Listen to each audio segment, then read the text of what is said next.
This is the First Read Ultimate Spider-Man podcast where we discuss Miles Morales, the one and only Spider-Man. I'm Zach, and joining me as always, my wife is convinced his full name is Jonathan Opat. Welcome back to us. How you doing? What's up, brother? Have you noticed she always calls you Jonathan? And I'm like, babe, that's not his name. I've never once noticed that. Does she? Yes. And she tried to gaslight me. She tried Maybe to people say... just say, well, sometimes people might say that as like you're saying someone's full name. Right. But you are correct. That is not my full name. My full name's just John. I sometimes get people call me Zachariah, and I'm like, in what world is that more common than Zachary? Or just Zach? Bible thumpers. I guess. But she even tried to gaslight me. She was like, no, it's Jonathan. I've seen his birth certificate. I'm like, where the hell did you see his birth certificate? What a little liar. What? I haven't seen my birth certificate in ever, probably. She said it was displayed at your wedding, and I was like, Oh, you know what, Zach? Me. You know what? I think it was. Well, she didn't know that. She was making it up. That's interesting. Or maybe it wasn't. Why would it have been? There's no reason it would have been. I cannot imagine. Well, that does sound like some stupid little thing that people do at their weddings. And but I cannot see myself saying to my mom, yeah, that'd be cute to put our birth certificates next to each other. But maybe love was in the air. Who knows? I don't know what Shyla's deal has been lately, specifically about birth certificates. Yeah, but I don't think I told you this. So I lost my ID. I don't know when. I definitely haven't had it for like at least 2 months, and because I don't go to bars that often, I haven't been pulled over. I never noticed. Okay. Yeah, I'm thinking I left it in Milwaukee about 2 months ago. Because that's the last place you're gonna want to get that checked into. Yes. So the plan has been I need to get a new ID. And it's like, okay, cool. I'll go to the BMV with my passport and 2 forms of mail. No problem. Well, guess who doesn't have his passport either? Uh-oh. No idea when I lost that. And then maybe you just never had an up-to-date one, because those do go bad. Last time I used it would have been 2023. I just don't know. I just don't know what I've done with it. Okay. Also couldn't find my birth certificate. And Yikes. I'm like, you're barely a person, Zach. I know. I said I have all of the risk of being off the grid with none of the benefits. And the thing that Shyla Somebody was like, is going to stumble across those and just become Zach.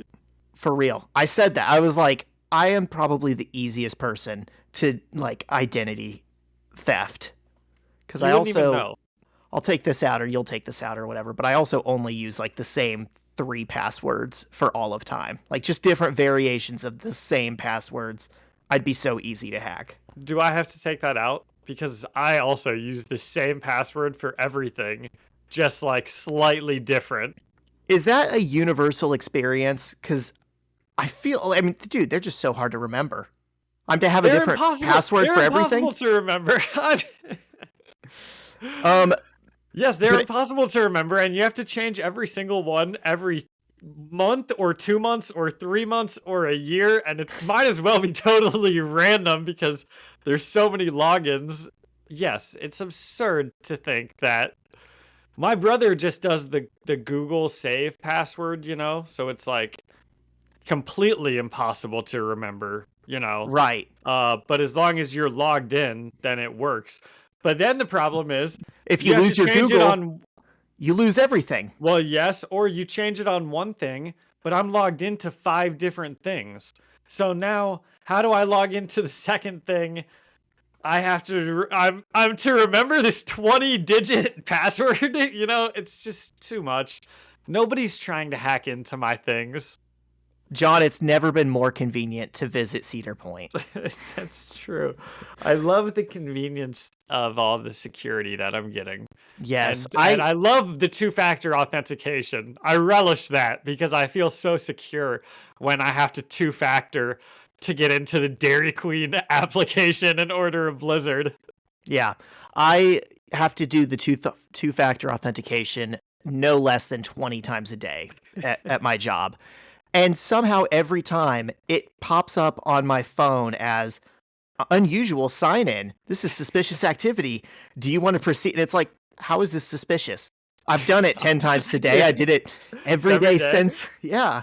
Anyways, birth certificate thing. My driver's license is gone, my passport's gone, and my birth certificate's gone. And like that was the one that Shiloh was most concerned with getting back. And I was like, what do I need my birth certificate for? And she's like, Maybe. everything. And I'm like, no, it's a ceremonial document. Well, okay, that's what I was gonna say. Is it's like a nostalgia. You only get one birth certificate. You know, you can Well, renew your passport and you can get licensed, and yes, you can print off another birth certificate, but there's only one when you're born. You know, so I can see it being really important to hang on to. Like I can't. I would probably be a little bummed if I didn't have mine and I texted my mom and she didn't know where it was. But she does. I already know. My mom knows where my birth certificate is.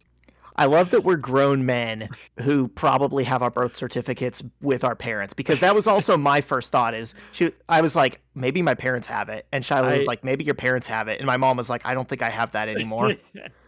I think I do have mine. I know the exact place that it is because it's where I keep all my documents. But if it wasn't there, I would know that my mom has it. That's good. Yeah, I need a document. I mean, I have document storage stuff. I've just never like put my stuff in it. I've never taken the time, John. Yeah. I had an epiphany the other day. All of my important stuff is definitely in a locked safe in my house. And so if you try to rob me, you just know that. It's not... I'm not sure I laid on my sarcasm thick enough there. But it's not just in a random drawer that nobody knows about. I'm turning 30 soon. You know, we have birthdays coming up, and I'm kind of thinking, what do I need to do before I turn 30? What would a 30-year-old man have his life situated like? So first of all is I'm gonna have to buy all new jeans because I can't keep wearing skinny jeans. I just can't. I can't live the lie anymore. Interesting. Zach, I just not more than 2 months ago, I bought like all new pants because I've been on a really good health kick of basically like only protein and caffeine. It's done wonders for my weight loss. And so I am a lower size than I have ever been, and they're very skinny. But I'm like, well, I'm tall and thin, so you know. But now you're really making me rethink this. But I like clothes that fit me well. And I have really long and skinny legs. Like, I don't do leg day. So, you know, I don't like wearing baggy clothes on me. No, and I wouldn't go baggy. What I'm saying is... everything's baggy when you skip leg days. Actually. Think about the music and the subculture that I've been in and been kind of imitating since I was a teenager, right? When I say I wear skinny jeans, I mean it's like elastic. Like I can stretch it and snap it back. It's the like athletic fitted skinny jeans where you can see my calf muscles if I were to have any. That's gotta go, right? I need to do like slim straight or something that's a little bit professional. That's what I have slim fit. That's what I do. I know that's a good look on like every other guy that does it, and I should do that. I don't see what the difference is between that and just skinny, except I don't wear jeans. I'm not going to lie, man. Some of my jeans are practically leggings. They're denim leggings on a guy. Interesting. Wow, I wouldn't mind getting a look at that. Huh. Well, you have. I envy Shiloh. I'll say that. Yeah. The other thing I need to change before I turn 30 is I need to get all of my important stuff out of a shoebox that's stuffed in my closet. I need to get like a safety deposit box at the bank. So many shots at me, Zach. Okay, I'm sorry. Golly, man. All right, I'm done. Those are both very good goals. I'm glad that those are your goals. Turn your camera around your room for me really quickly, if you can. Let's just see if we can really quickly come up with some other. Okay, yep. Find a shadow box or something for those. Put a shelf up for your action figures so they're not just on the wall. Okay. It'll make them look more adult.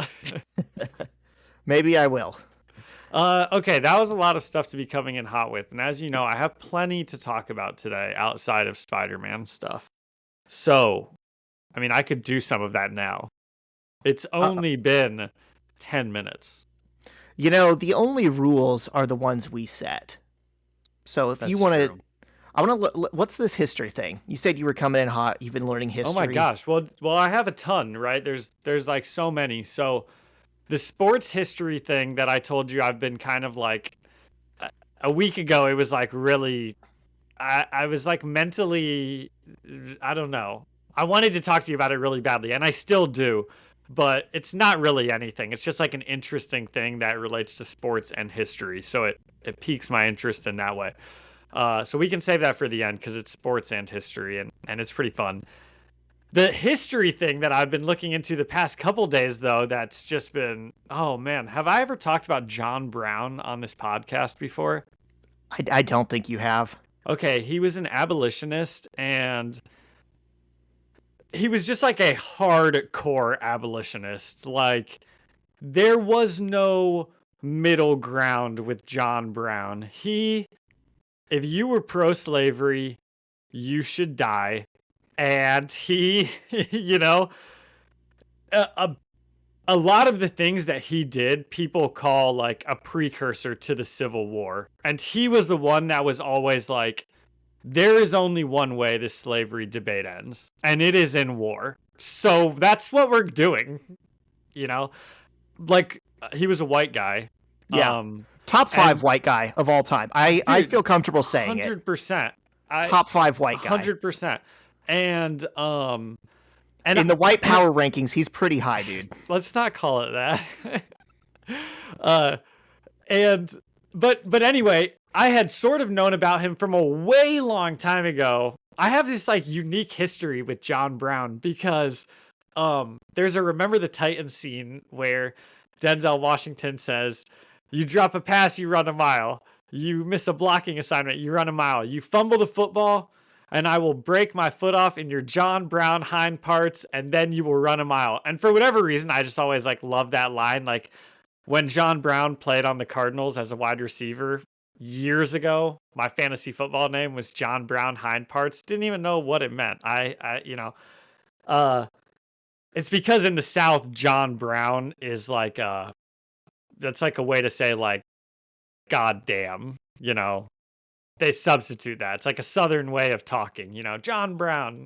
Well, I didn't know that. Neither did I. I just recently learned that the last time I watched Remember the Titans. That's what sort of got me on a John Brown kick again. Interesting. So anyway, and then I knew about John Brown because I was learning about Frederick Douglass, and he's like, he was a former slave. This is a real history lesson. So I know we're going to bore some of our listeners, and I'm probably going to bore myself when I have to edit this, but hopefully you're finding it interesting, Zach. No, dude, and I like love talking about it. So, if anyone doesn't know who John Brown and Frederick Douglass are, they need to hear it. That's true. And I actually like, these are the types of things where I wish I was a classroom teacher so I'd get to talk to the kids about, but I'd never, have time to do that. I mean, you could talk to the kids about anything if you want. This is America. But I mean, I'm always in other people's classrooms, so I never am the one teaching. If I did, I'd go on tangents all the time. Right. But so anyway, I knew about John Brown because I was learning about Frederick Douglass, just like going down a rabbit hole online. And he was a former slave who was freed and became the first black member of Congress. And he was obviously an abolitionist himself. And when John Brown was eventually executed for his crimes against the country, which I'll talk about, Frederick Douglass had this like beautiful quote about him. And it was like a former slave, right, who was freed, who fought for, slaves to become free. And his quote was all about how John Brown just like everything Frederick Douglass was, John Brown was like to the X degree of it. Like he was infinitely, I think he used that word, like he was infinitely more like, he had infinitely more zest in the fight for justice is I think what part of the exact quote is. And I like had to go down a John Brown rabbit hole after I like read that, and then we learned about him in social studies a little bit because he did a raid on Harper's Ferry where they like took over. This was like literally right before the Civil War started. Well, before Harper's Ferry, what we don't learn about in religion class, but I have been learning, or religion, social studies, but I have been learning about myself is John Brown had a bunch of sons, and it was like the Inglorious Bastards with John Brown and his sons, and they would just like go. You owe me 100 scalps of a slave owner. That's like not even slave owners. They pro-slave people, they would like go to other states because in Kansas and Missouri there was like a compromise. Yes, and when Kansas was admitted as a state, they were given the right to vote over what they wanted to happen.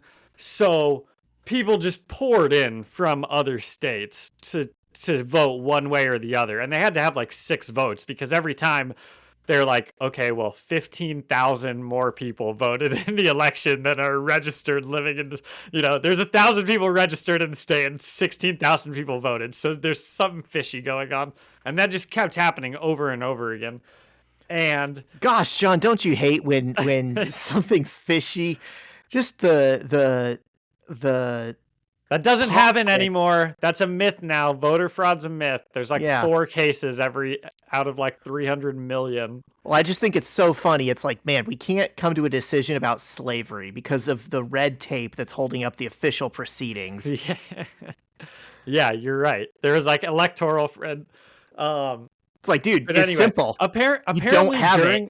What is kind of interesting about that slavery time is there was a lot of electoral fraud going on because in that time period, there was no communication between people, right? And the electoral college was just like a group of people from the state who'd like go and vote. So like, there was like always fishy stuff going on, and they'd convince other people. It was just like they just sent whoever was like the smartest people from the state, and they'd go and vote for president. You're also missing the thumb on the scale for about 100 years, which was the Senate was created specifically so Southern states would have stronger representation in Washington, and then the 3/5 compromise gave slave owners more votes. I'm trying to stay on north and south here, Zach, because I don't want to lose anybody. Well, let me just remind people who the bad guys were in this story. Yeah, the slave owners were the bad guys. So we get it. Okay. If you've listened to me this much about John Brown and Frederick Douglass. But anyway, geez, what is up with these guys taking a stand?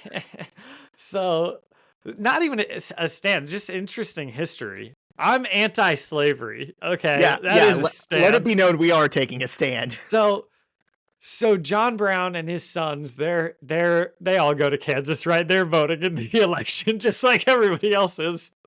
And one night they just go out. This is called like Bloodied Kansas or Kansas Bloodied. I don't remember, but if you Google that, they go out and they hack up, like decapitate with swords pro-slavery people that they just like find. They just like go to their houses and they're like, oh, you guys are I was reading about it and they were like, they had a conversation with him and his answers weren't satisfactory to John Brown and his sons. So they hacked him into pieces.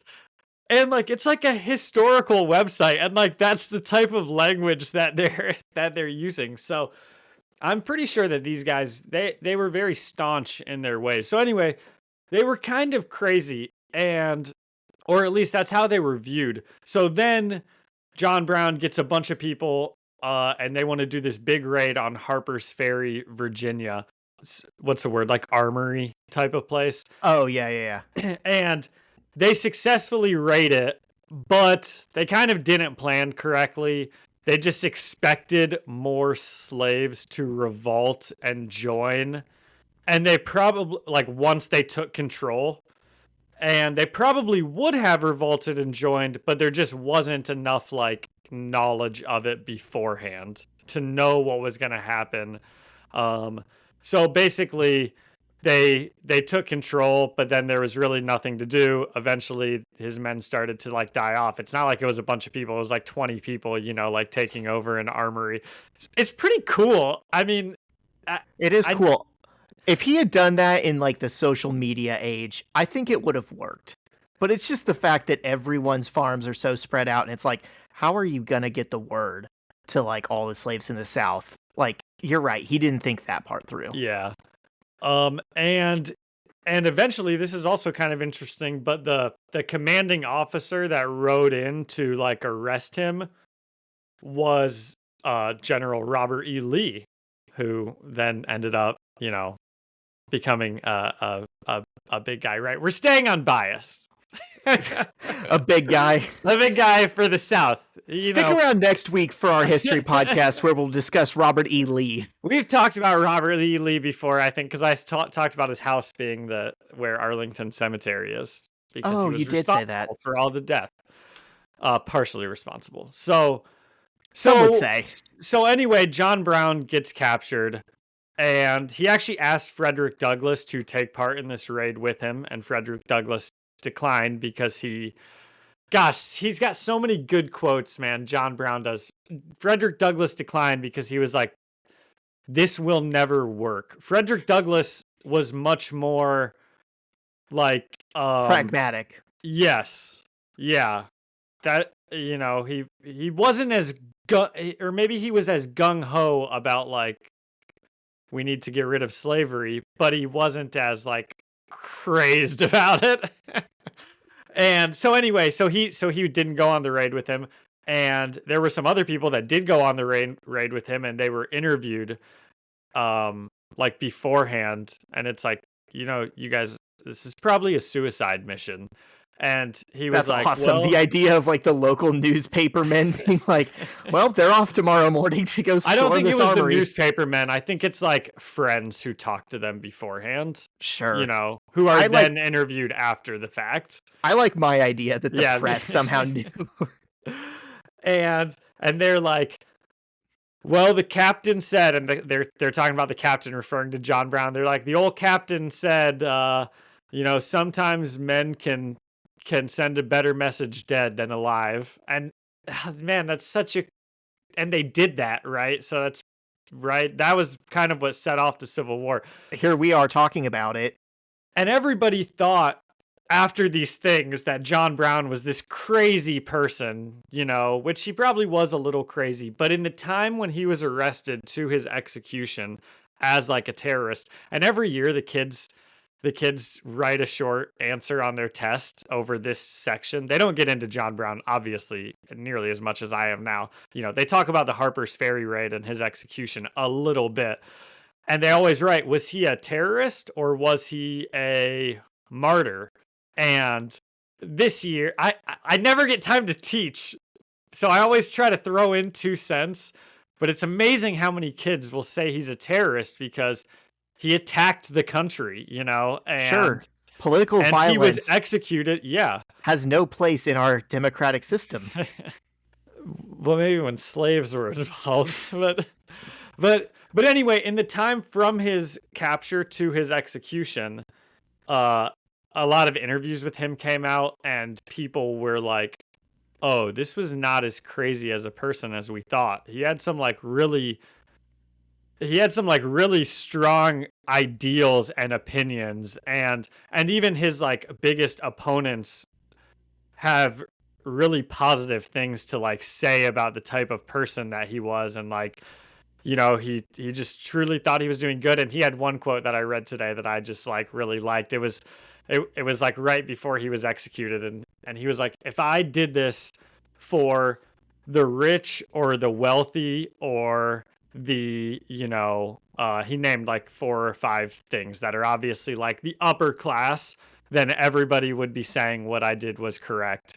But because I did this for the reason I blah blah blah. And I'm like, oh man, he was a comrade back in the day. Yeah, he was based. There's anyway, I would have thought John Brown was like a top 5 white before learning all of this about him, almost only on the little things I knew in that Frederick Douglass quote about him. And now after knowing this, I'm like, man, this is he's so committed to like other people's injustice. There's something noble about that. 100%. So the old dead white guy that I've been getting into lately. Tell me. It's Henry David Thoreau, another abolitionist, super into nature, wrote Walden. I think he wrote Self-Reliance. Well, I've got a book sure coming for him. I think he specifically has. I was reading some quotes of his about John Brown earlier today, and I don't remember what they are, but I like remembered that name. Yeah. I'm excited to read this book about him because I've been really getting into Henry David Thoreau. Dude, he opposed the Spanish-American War because it was a war to protect the institution of slavery. And he was just like, I'm not going to pay my taxes over it. And he literally just did tax evasion as civil disobedience and went to jail. He was like, war? It beats the Spanish-American War. Wow, that's funny. When was that? I don't even know about that one. I also don't know when that was. Probably 1840s or 50s. Huh. Wow, that's awesome. Yeah, when you read that, you'll have to tell me the coolest things that you learn about him. I always knew him and like, wasn't it Ralph Waldo Emerson? They're like the poets. That's how I just only know them. They're buddies. You know? So he actually stayed on Ralph Waldo Emerson's property when he was writing Walden. Emerson is cool too, for sure. But like when you just like watch a little video or read a little bit about like Henry David Thoreau and like what he believed and what he stood for, he's like super ahead of his time. And I'm like, I'm not hearing anything wrong. Like this dude's saying we need to commune with nature and not own slaves. And just to completely tie these two things together before we get off of it. Henry David Thoreau, I knew I read his name earlier. He did write an essay between the time John Brown was captured and executed called A Plea for Captain John Brown. Is that what I said they were calling him? The old captain when I said that? Yeah. That's kind of, I guess, what people called him. Did he earn that title? Did he serve in the military or anything? That I'm not sure of. I can try to look it up really quick, but it might have just been like he earned it either way. What's it called? Like how you call some people nicknames. Moniker. Yeah, moniker. But anyway, and it says Ralph Waldo Emerson read it a bunch of times, before his execution at different places. So, wow, they were buddies too, it sounds like, or at least they knew each other. Cool stuff. Was that interesting? That was great, dude. I bet they would like this I could probably do a book report over him if you gave me a little bit more time. Honestly, and let's I just knew do that it this for wasn't fun. a Spiderman podcast. Okay, should we get into it? Yep, let's get into it. But first, a word from our sponsor, John Brown.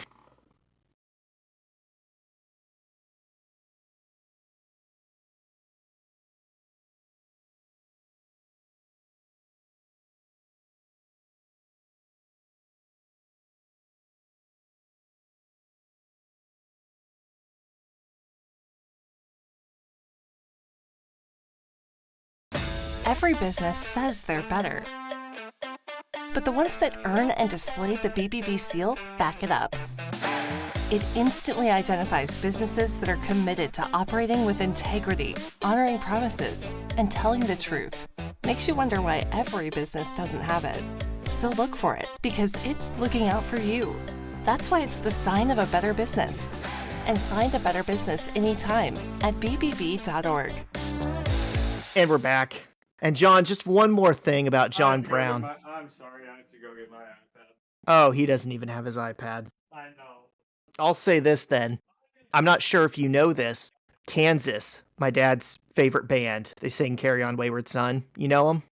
I do know them. Well, I know that song, and I know the band Kansas. Yeah. I couldn't name another song, but do they have one called John Brown? They don't have one called John Brown, but I'm pretty sure like the reason they're called Kansas is because he came from Kansas and he's on the cover of their album.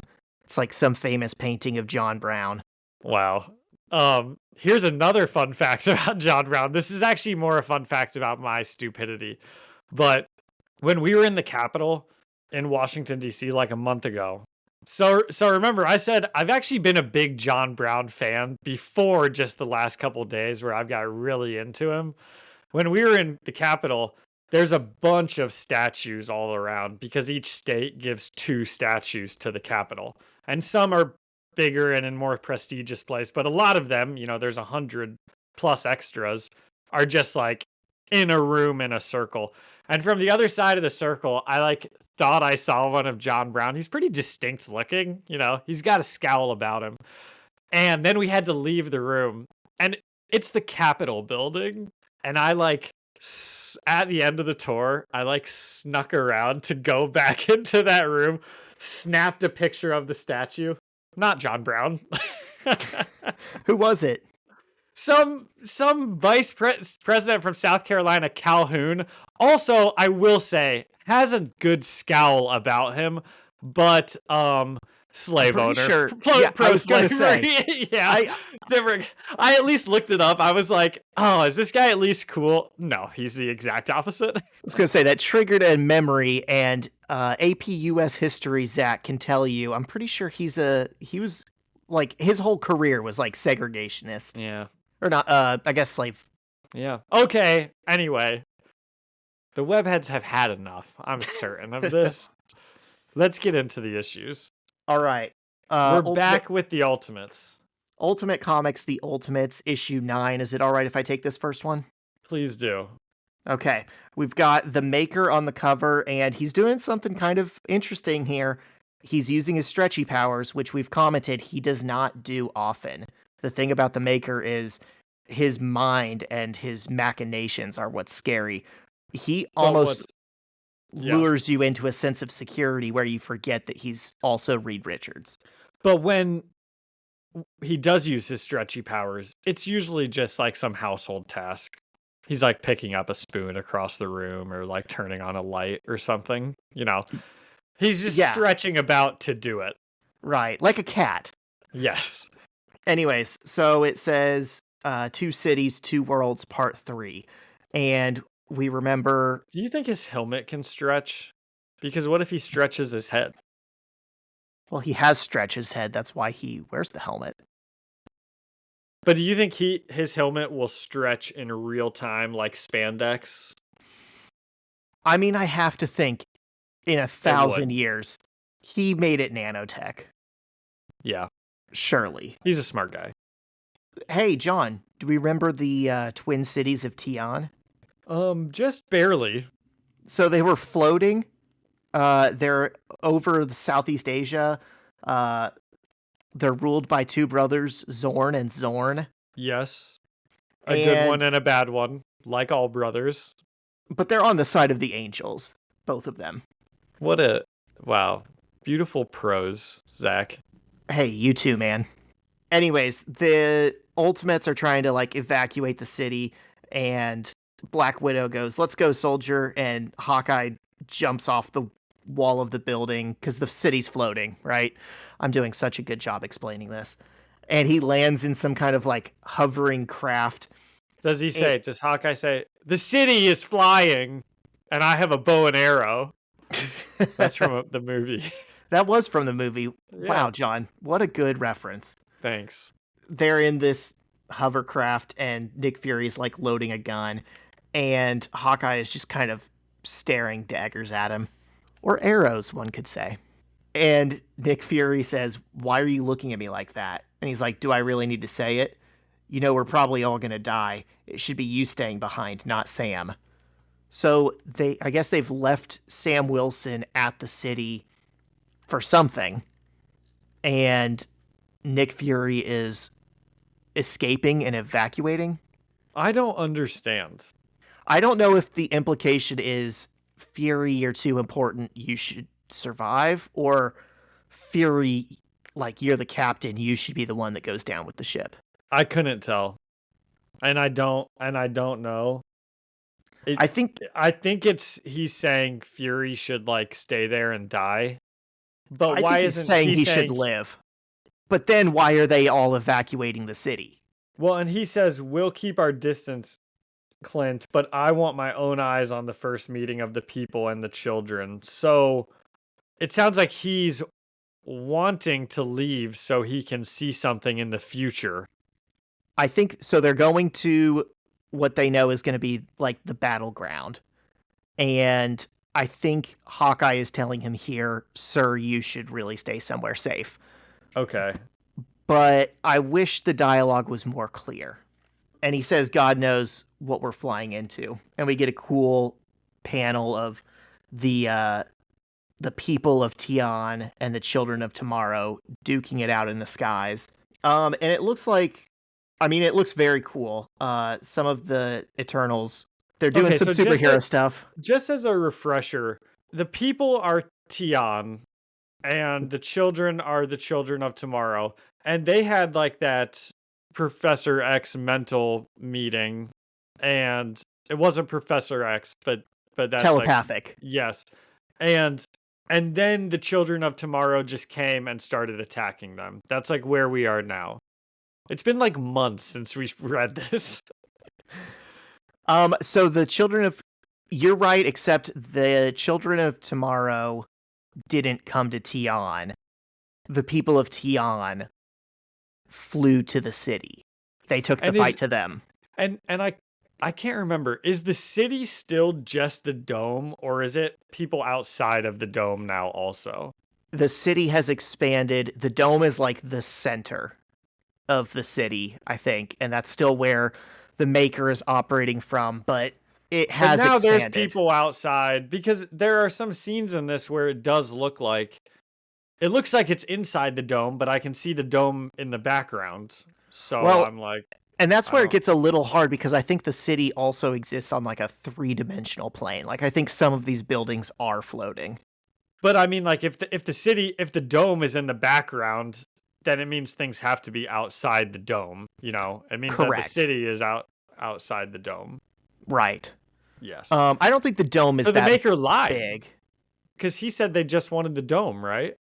I think he said the dome is all they wanted, or did he want more? He said they're not going to expand any further than they did, because they built the dome and then they expanded like, I don't know, 100 kilometers in every direction or something.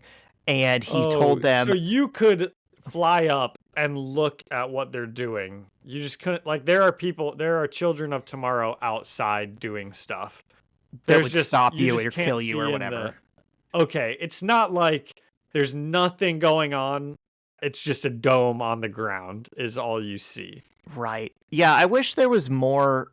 I mean, as cool as the world building is of like how the city started, I wish there was more about like how it operates. I wish we even had a panel of where the dome ends and what that end looks like.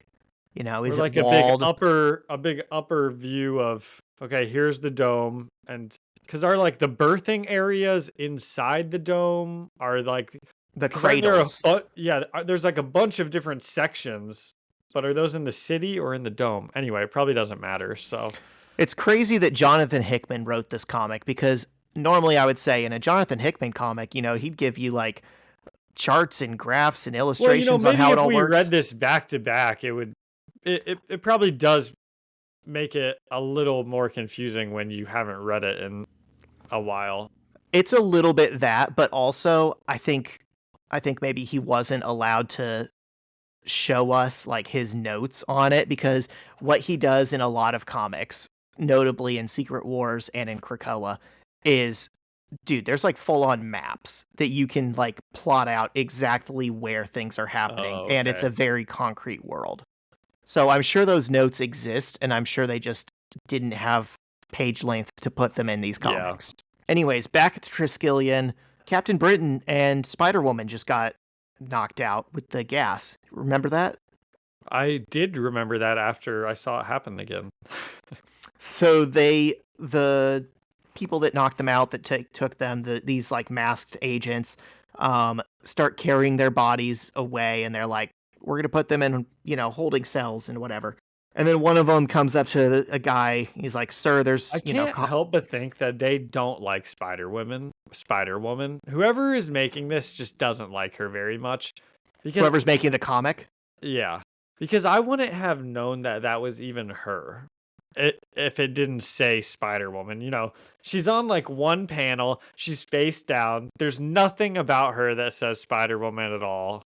It just like happens to be like, oh, we got Captain Britain and Spider-Woman's here too. And they don't ever do anything with her. We always say that. I know. I'm so sad. Remember the one where she was on the cover and we were like, they hosed us. Yeah.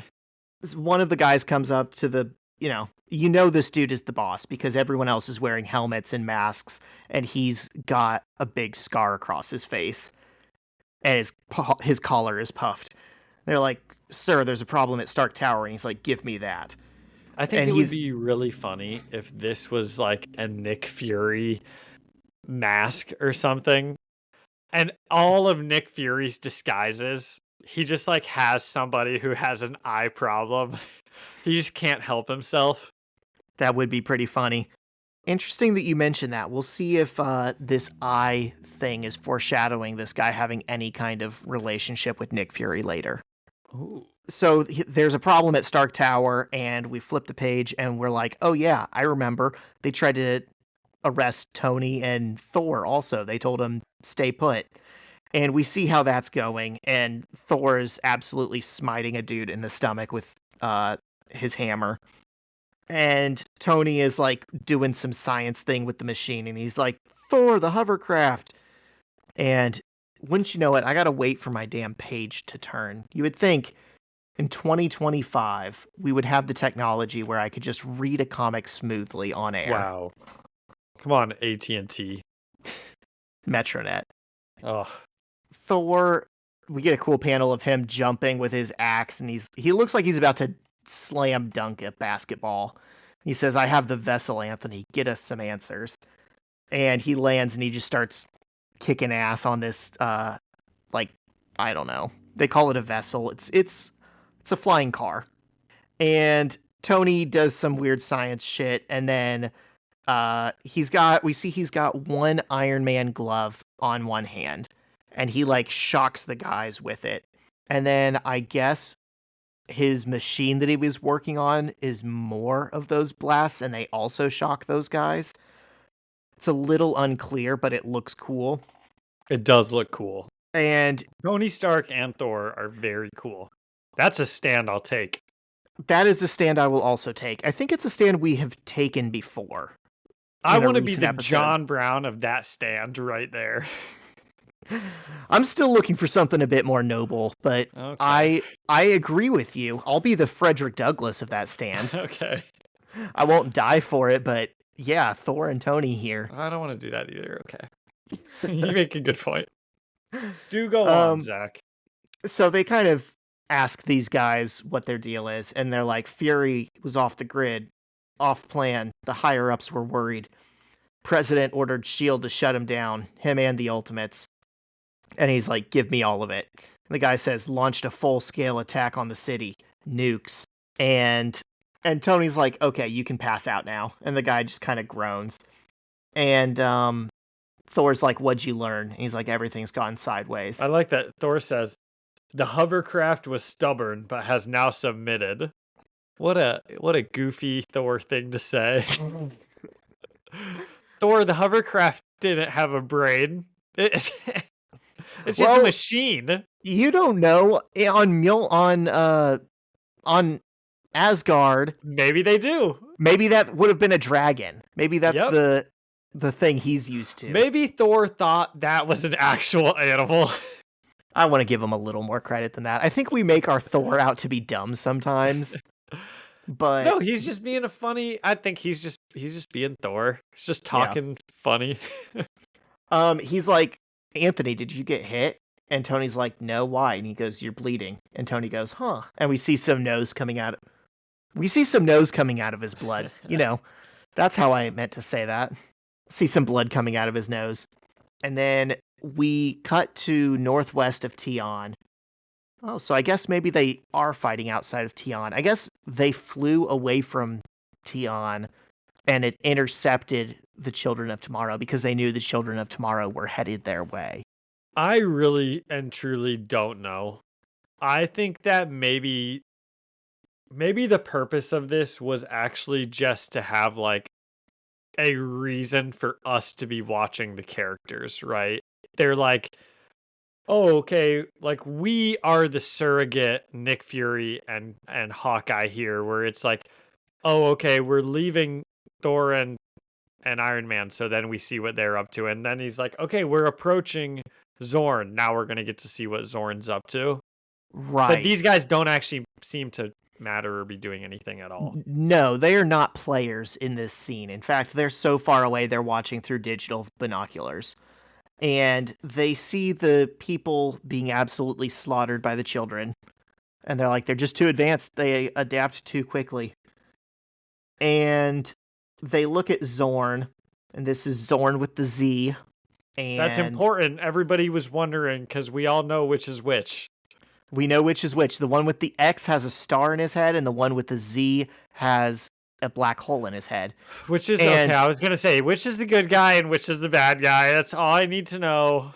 And it's not my fault I call him good and bad. It's the comic person's fault, because they made one look like a good guy whose everyone lived in nature, and they made another one look like a bad guy who ran a, martial law army base. That's right. Well, John, take your assumptions and shove them up your ass, because this guy's about to do something heroic. They're like watching. They're like, "Where's Zorn? What's he doing in all of this?" And it's like, "Gee, what do you think he was gonna do? What do you think he flew out there to do?" The guy whose head turns into a black hole. Man who has one power activates that one power.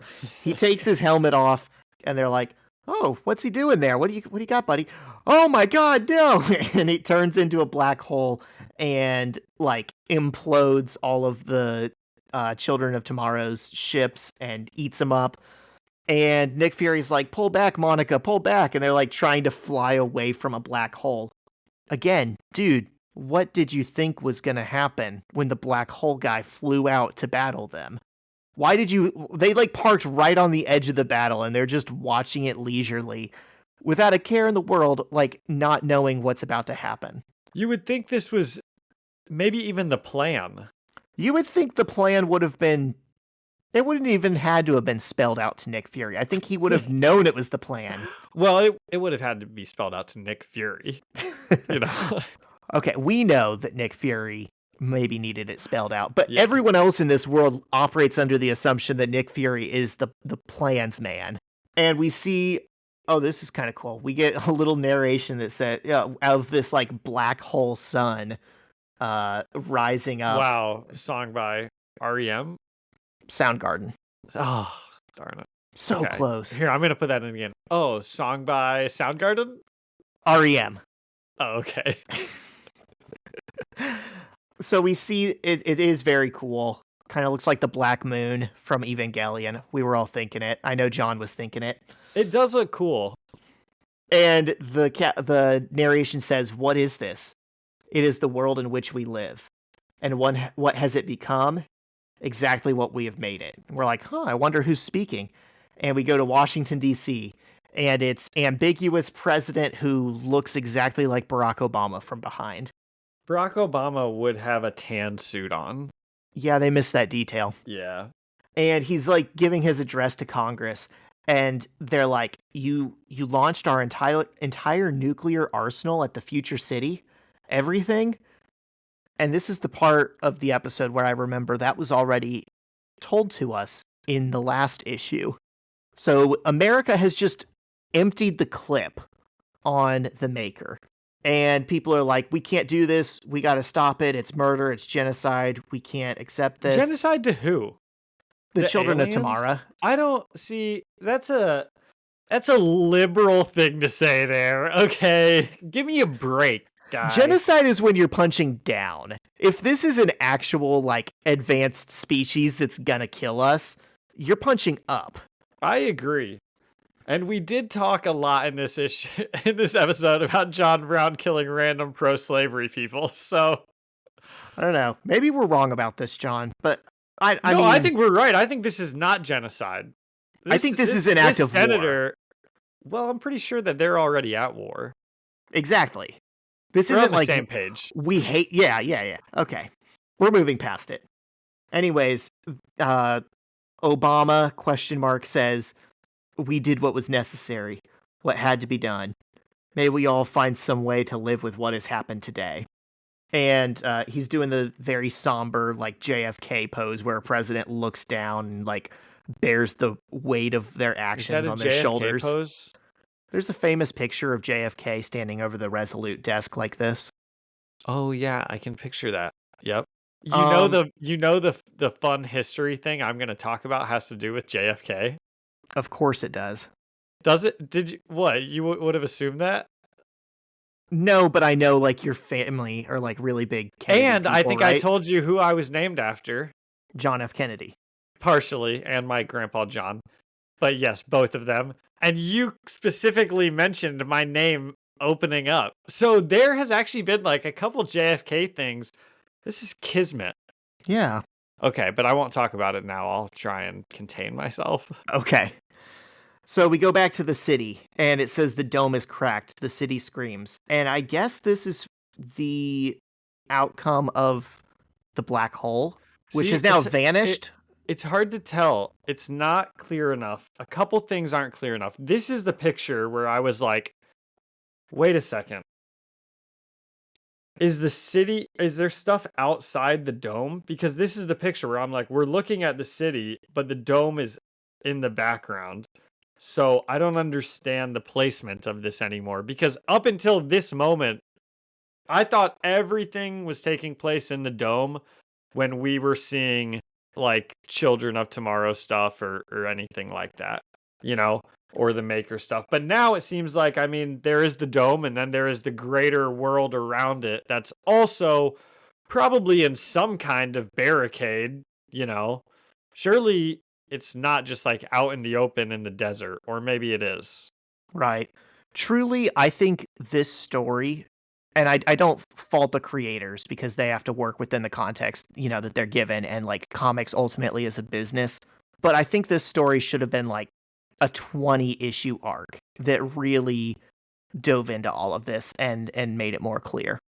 Yeah. Um, And then the second part that's not clear is, did the nukes do this or did the black hole do this? And it's never really mentioned again, or at least not in my issue. It might be mentioned in the future, but or maybe, is there a chance, I had this thought too, is there a chance that Zorn the black hole did that to save everything from the nukes? Did he maybe absorb the nukes and not the city? no, I think I just figured this out and you helped me get there. So there's two things happening It's a good separately. team effort. Okay, so in Europe, the city is still in the same place it's always been in northern Germany. Um, it just got nuked, and we are looking at the aftermath of all of America's nukes hitting the city.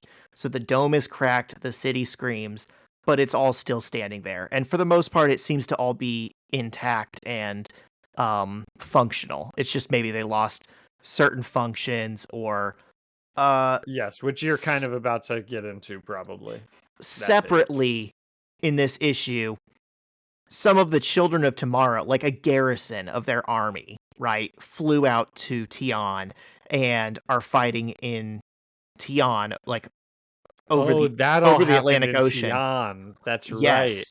And that's where the black hole is going on. So if we're like some nerd in the Pentagon and we're like observing everything in a situation room, we're seeing nukes hit in Europe and we're seeing a black hole form in Tian.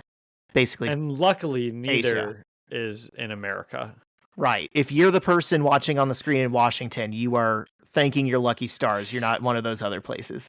And the Maker says, "Report, first builder." And the first builder says, "Dynamos sacrifice themselves to absorb 92% of the blast maker. There is structural damage throughout the upper level, and 12% of the city is simply gone." 12%. Hey, for all the nukes that America has, I think that's pretty good. I think those are manageable losses for the city. And he said, "Leeches Yeah, scrub." it didn't do very much at all. I think that's the point. They're like, we got 92% of it. We said every nuke, and then they got 92% of it. He says, Leech is scrubbed for radiation, and I have ordered the builders, architects, and engineers to begin reconstruction. And the Maker says, what are you not telling me? And he goes, we lost 14 cribs, Maker.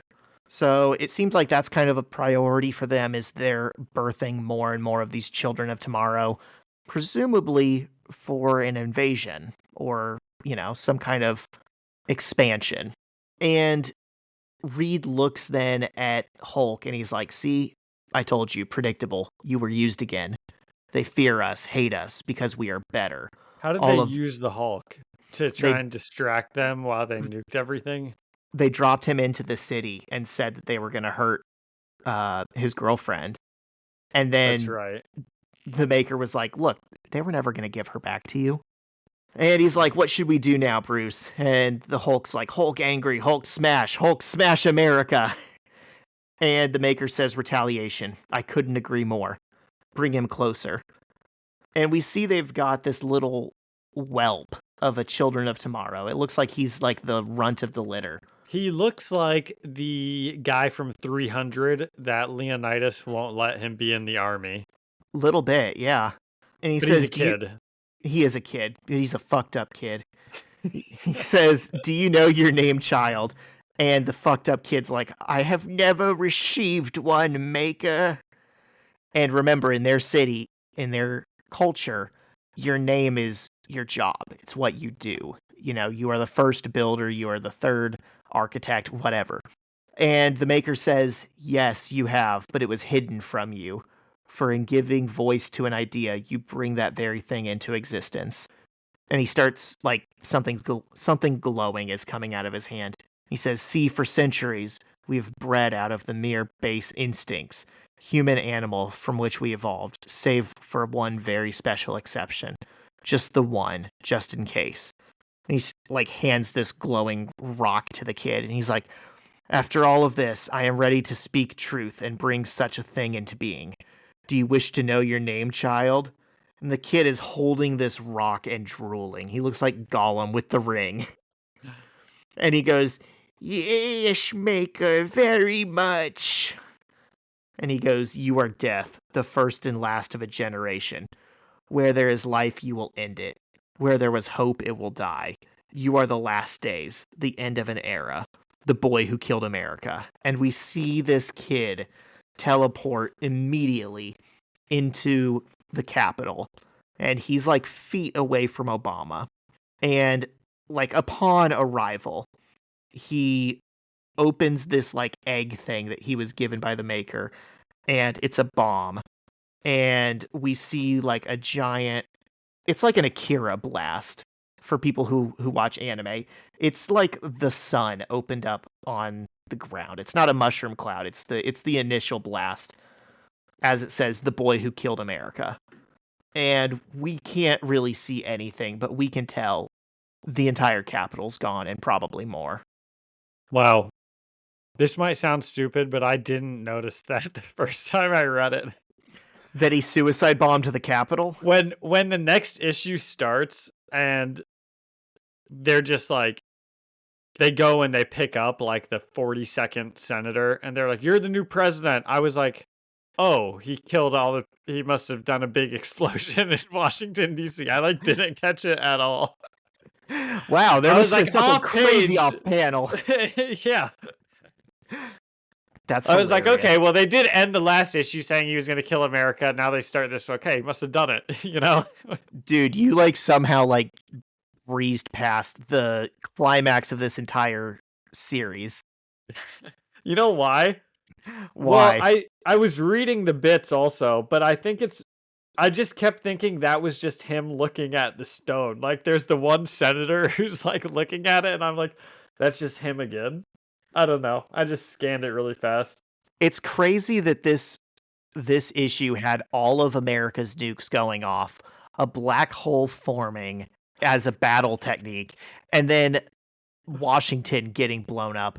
And like 2.5 of those things weren't even shown or clear at all. Yeah.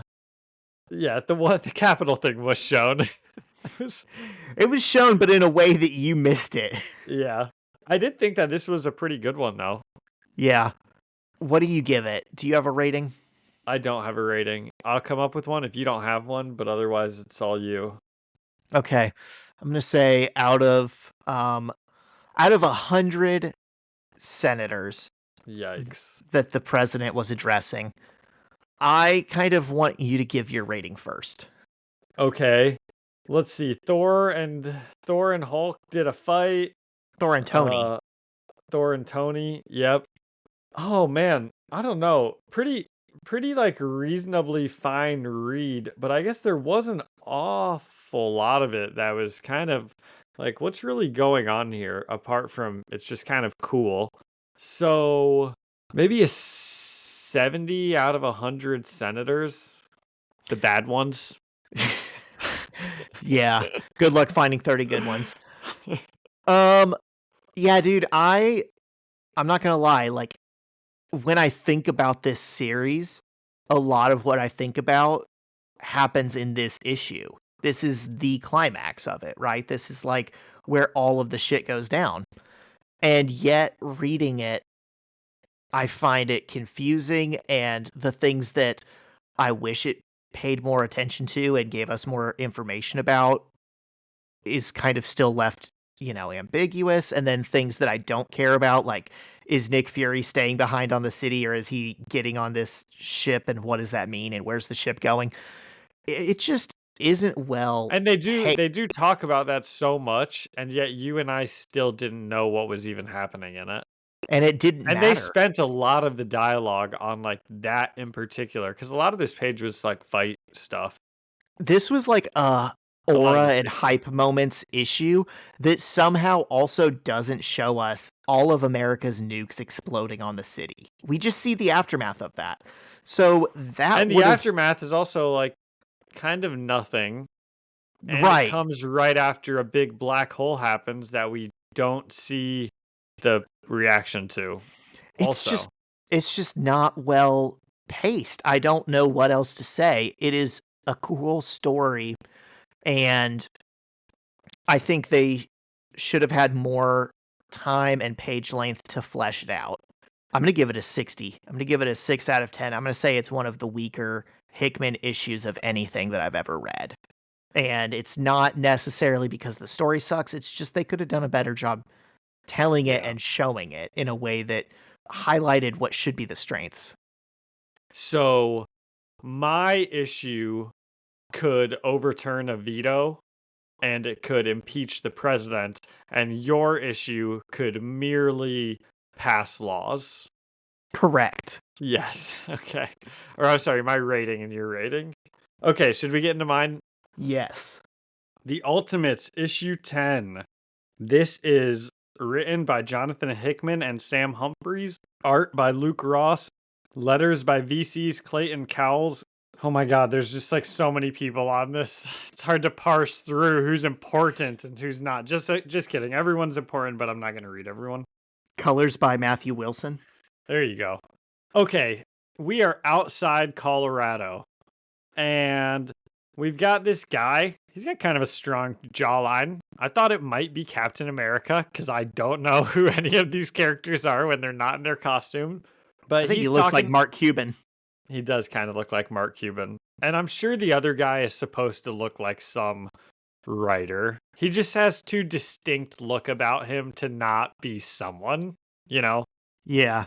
And this farmer, he's like a wind turbine guy, and he's like, oh, I love that Stark makes these wind turbines just right next door in the next county. And this senator guy, he ends up being a senator. He's like, this is a great farm. This gives me hope for this country. And then War Machine flies up, and he says, contact achieved, target secure. And I still thought this was Captain America. I was more certain it was Captain America. I'm like, oh, it is Captain America. War Machine. Finally, War Machine's coming to get Captain America. He's going to join the fight. We've all been waiting for it to happen for 10 episodes. No, it's not Captain America. It's the Secretary of Energy Howard. It's Secretary. Yep. The next best thing.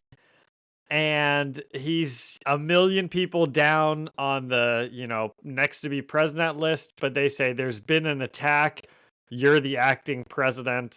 and War Machine grabs him. And there is kind of a funny bit where War Machine lands and he talks to the farmer and he's like, "You, Farmer Jim, I need you to run 200 yards that way as fast as possible. Give us some space." And the senator, whatever his name is like, "Hey, anything you can say to me, you can say to this." And the next panel happens and it's just the guy sprinting in the other direction. It's good stuff. I did miss that. I didn't catch the guy actually took his word and started running. And he's kicking a dust cloud. And I was trying to put myself in that guy's shoes.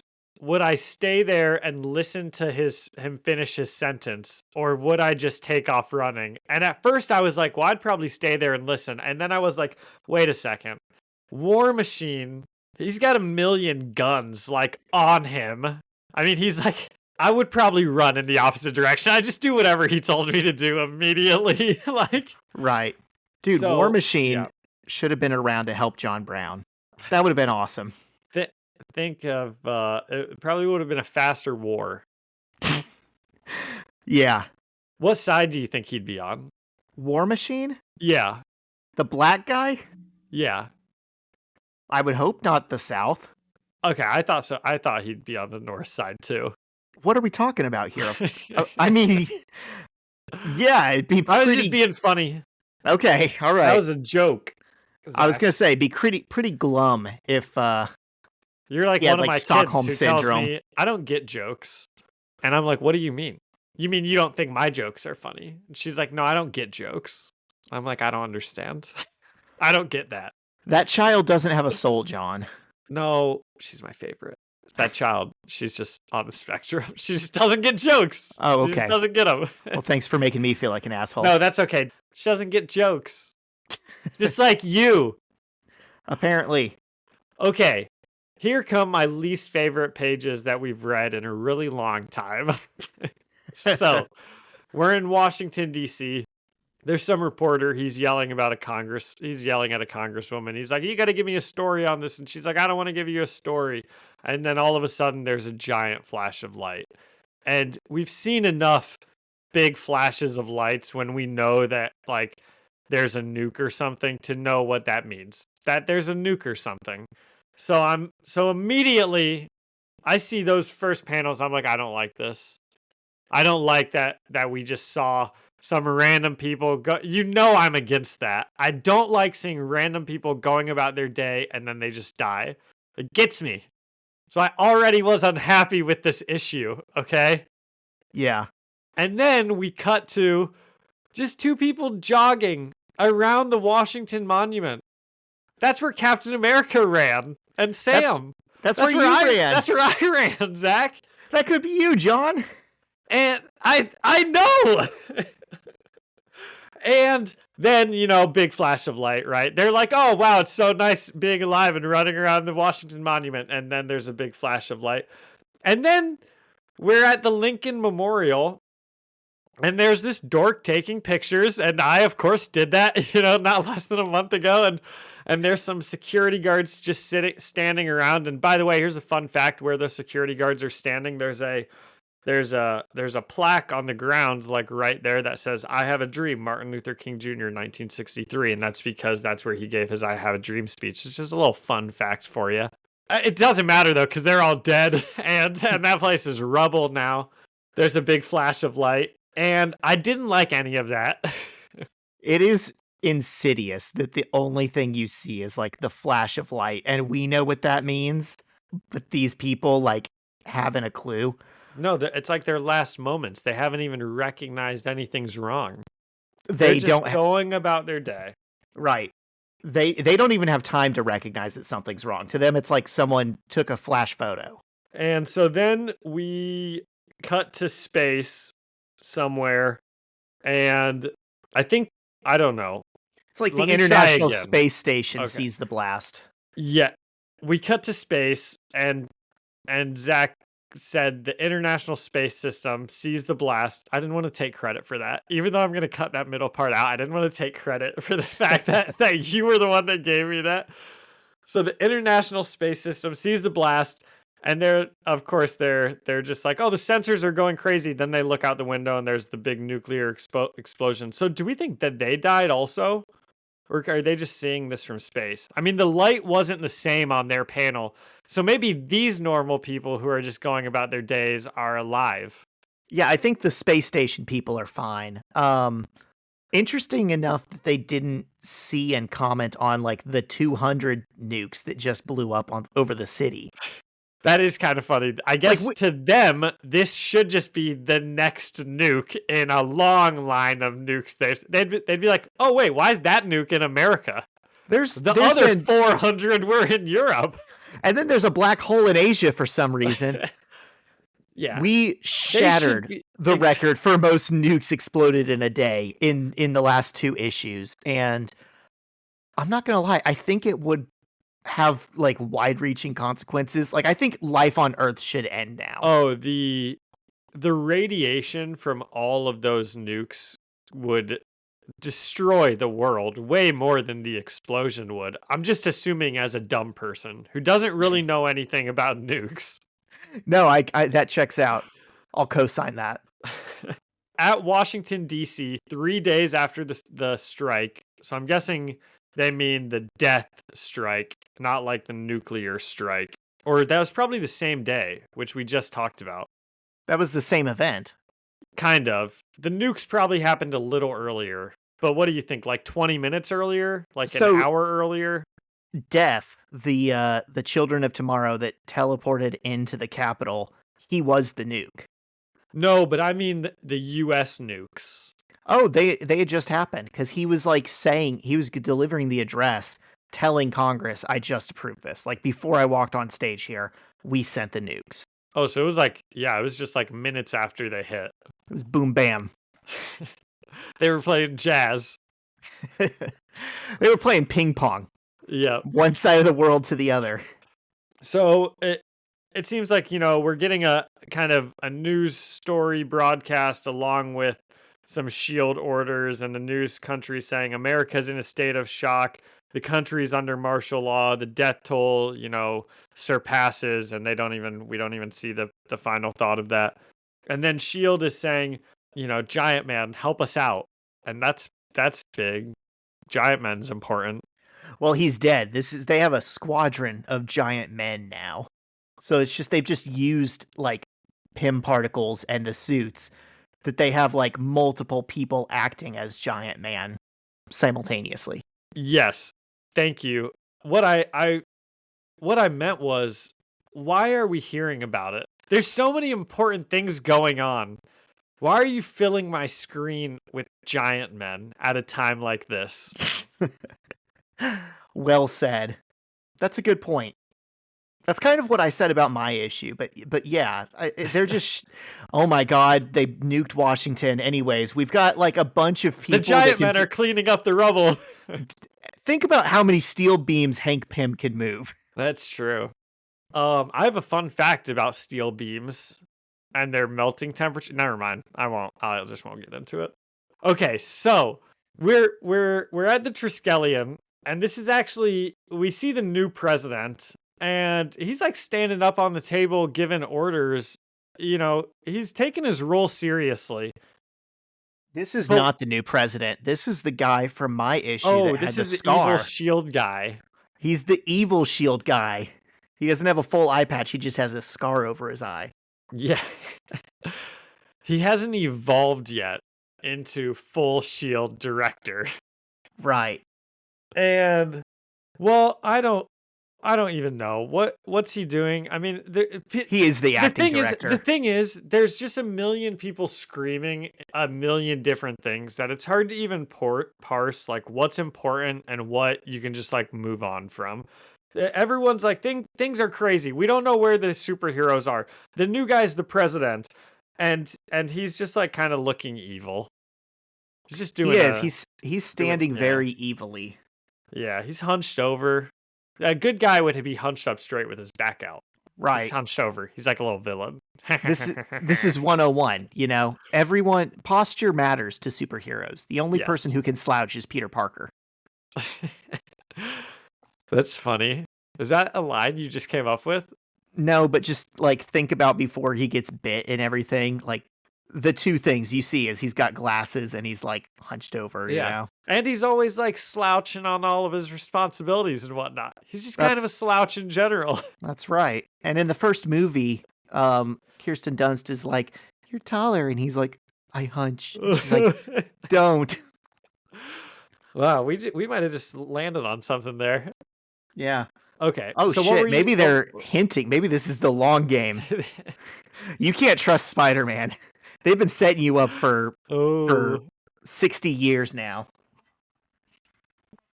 So did I miss anything important there, or is that? Oh, and he's No. like, I want Nick Fury. So he want this bad Nick Fury wants to get good Nick Fury to him.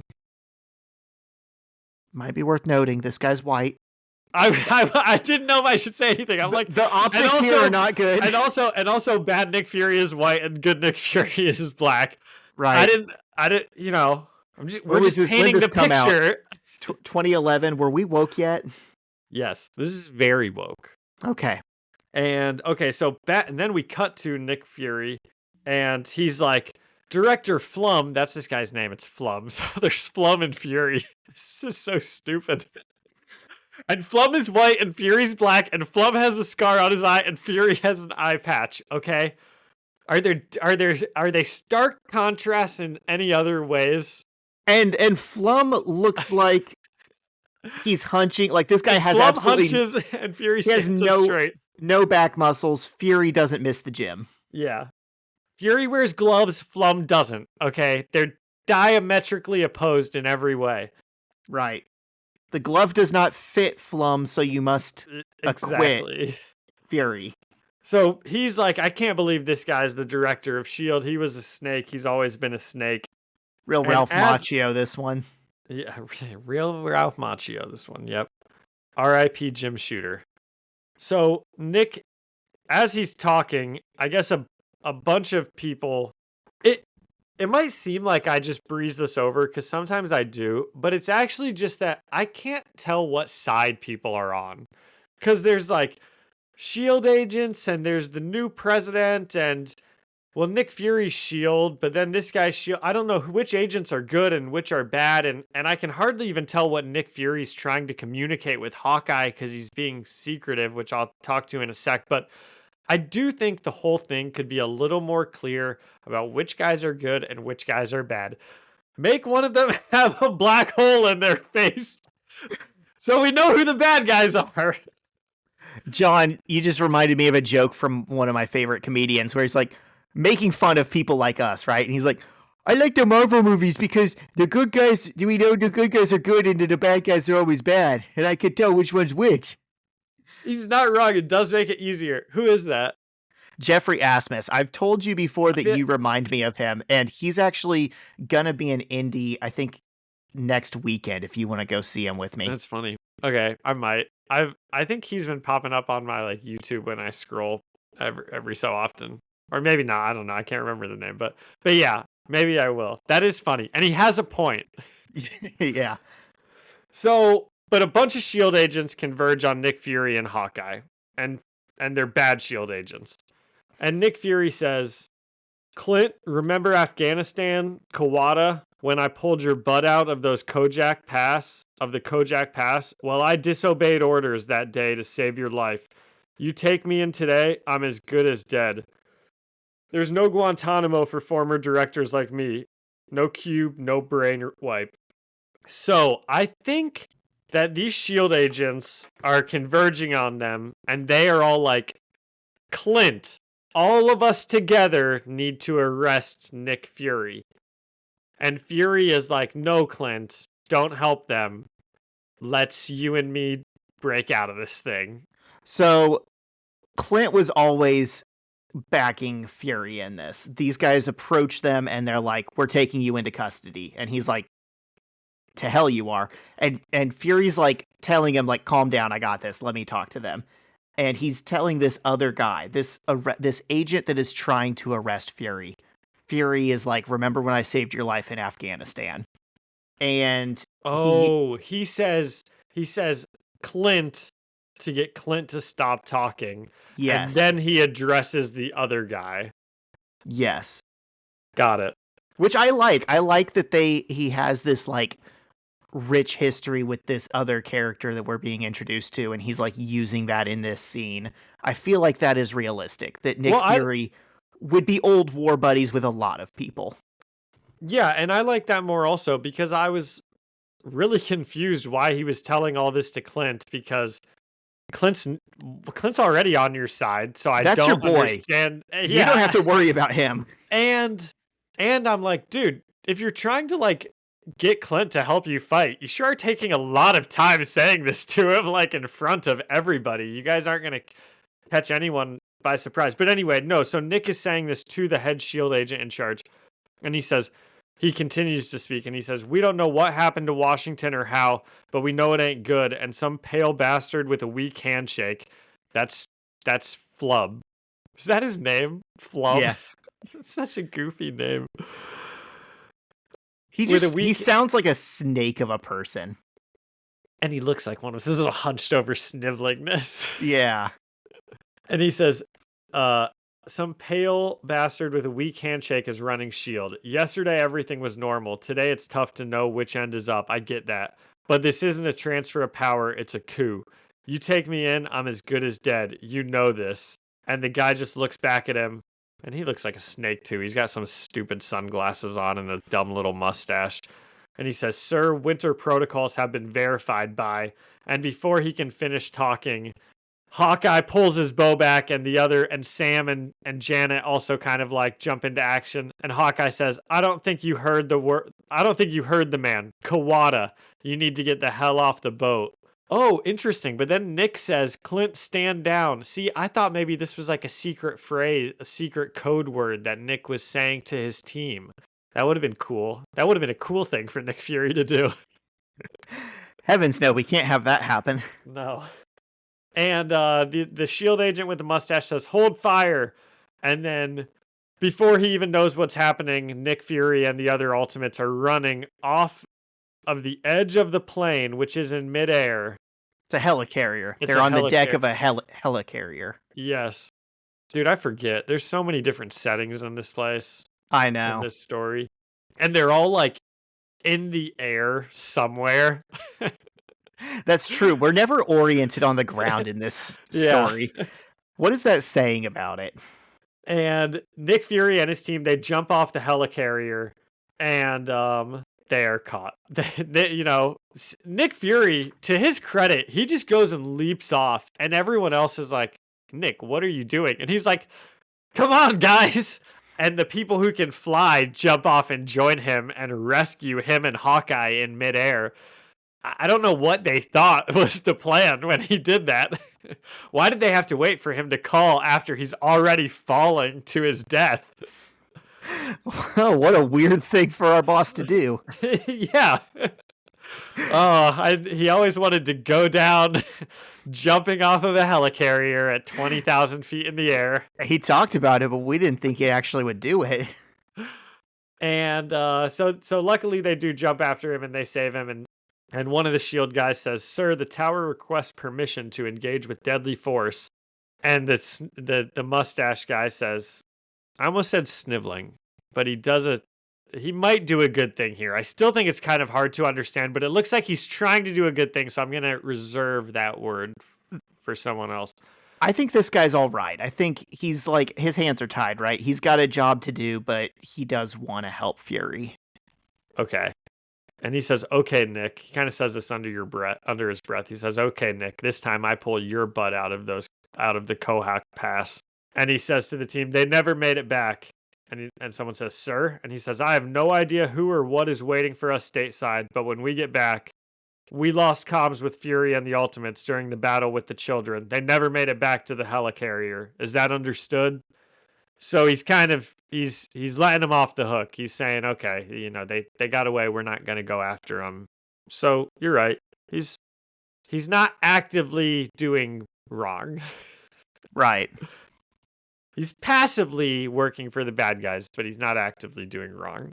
I guess if he's actively working for them too. So I don't fault the guy, right? Because he can't fly. If he jumped over the edge with the ultimates, like, he's gonna die, and he just has well, to stay in his position and not well, get court-martialed. does he though? Are we at a point, do you think, where it's really just time to choose sides and just do whoever you think is gonna have the better plan and have the better chance, you need to just do them? Or is America still a country? Is it, like, Because beholden to its institutions? if America's just totally, we don't know how many nukes went off in how many different places. I mean, America could be completely destroyed at this point, and then who is this shield director? What is his power? So I don't know. Right. I think that's what this is. So it's setting up an event called United We Stand, Divided We Fall. And it's like, oh my God, what happens to the U.S. government when the U.S. government collapses? That's what I was just wondering. Yeah, that's what we're going to read after this. Interesting. So we meet Tony Stark on a helicopter lift in Virginia. Wow, Arlington, Virginia. Are you kidding me? We're actually getting a lot of DC and just like American history talk today. I kind of feel like that should be gone. I feel like the blast, like, we were led to believe that everything was gone. And then in this issue, it just kind of looks like a 1-block radius got fucked up. And you know what's specifically funny? Not funny. Not funny. It's not funny, Zach. Wow, John. I can't believe you. Specifically drawn into the page. What's dreadful? We saw those people disintegrate where Captain America and I ran around the Washington Monument, and the only thing still standing in the background is the Washington Monument. Yeah, I think this would have the story would have benefited with fewer landmarks and more rubble. Because right now it kind of looks like nukes just don't do anything in the Marvel universe. They didn't do anything to the city, and they didn't do anything to Washington. This guy might not be a nuke, though. He's just a big explosion, I think. Well, why would the Children of Tomorrow have a weaker explosion than we have nukes? Because Reed Richards might not want to do radiation poisoning to everyone. Huh. Is he a good guy now? Are we saying that? Is he specifically evil? If he could create the explosion without the years of aftermath and sickness and, birth defects, would he do that? Probably. Okay. Right? But do you think he would intentionally put a really weak bomb? It was probably a big explosion. It was a really big explosion. We saw it was a big explosion. Size of a nuke. I'm just saying. Here's the thing. I'm not, praying for the downfall of any innocent fictional characters. But I think we can be certain it's not a nuke unless they specifically talk about the radiation in Washington, D.C. and it being like unlivable. Correct. I just feel like in 1,000 years in a dome, Reed Richards would make a pretty big bomb. Yeah, it's probably a pretty big bomb. I mean, he named this guy Death. But it wasn't big enough. And he didn't give him very much training. He gave him like a rock and then sent him on his way. That's true. And he had no say in the matter either. I wonder if Death even knew what he was doing. No, I don't think so. Well, actually, see, the way it was drawn and the panels, I got the impression it was a bunch of explosions going off. But maybe it was just one. I think it was just one blast. Okay. I thought he was just hopping around to all those different places. Oh no, he died too. So maybe all those people are alive? Because the explosions happened at the Capitol? No, I just think the story is inconsistent about how big this was supposed to be. Okay. So we meet up with Tony Stark. Tony's talking to his son, and his son says, a bad guy made the city go away, and Tony says, that's right. And you want to get the bad guy? Well, it's not that simple. And his son says, are you scared? And before Tony can answer, Thor says, Tony, I find no trace of Fury or the others. And then he asks if he's interrupting something, because he can kind of know Tony's having a solemn moment with his son. And Tony says, no, not really. And Thor says, no more hiding. This cannot stand. Washington and Asgard lie in ruins. The world is worse than a troll's toe. Dude, you missed it. Yeah, sorry. What did I miss? the big reveal is we're like, wait a minute, Tony Stark doesn't have a Yeah, we're son. way high up in the sky. I know that. We're always No. high up in the sky. John, Tony Stark doesn't have a son. Oh, well, who is that? He's hallucinating. The dude is talking to a child version of himself that only he can see. And then he looks down at his hand, and his hand is empty. His hand that was just holding the kid's hand. I was like, oh, his son fucked off. Children are to be neither seen nor heard. Yeah. Yeah, that is interesting. That's the point of the scene, is that Tony is like hallucinating. Yeah. And Thor says, when I close my eyes, all I see is his vile grin. I crave Reed Richards' skull between my hands, Thor saying this. And Tony says, well, you tried the direct method, and it didn't work out so well. I wish that Thor had brought up right then the comment that Reed made. This is a really long episode. The comment that Reed made about, I can only be killed by great physical violence. Because that's an important line, I think. And it's probably something Thor would hang on to if he heard that. Maybe he said that to Sam, actually. So maybe Thor wouldn't quite have heard that yet. Sure, he said it to a guy that wouldn't do it. Yeah. Yeah, you probably wouldn't say that to Thor. Thor, you'd be like, I can only be beaten by someone changing my mind in a debate of wits. Oh, good, the social worker. I can share my greatest weakness with him. So Tony says, says you tried the direct method, it didn't work out so well. According to Sam, it's impossible to sneak up on him. So they did talk to Sam. And he's like, they can track us no matter what. And Tony says, but there is another way in. Even a level 12 intellect like Reed has a weakness, stupid thing to have levels of. I think I know how to get underneath that flappy rubber skin of his. But we can get to him, but it's going to have to be just us, or just the two of us plus one more. You want in? I already know they're talking about Sue Storm. I'm like, they had better be talking about Sue Storm. If they're not, I'm going to be upset that they're not talking about Sue Storm. But as I'm saying it, if they were talking about Captain America, that'll be cool too. And Tony turns around and he grins. He's like, it's just us two and one more. You want in? Like he's asking someone to do a heist with him. Yeah. And Thor says, you know it.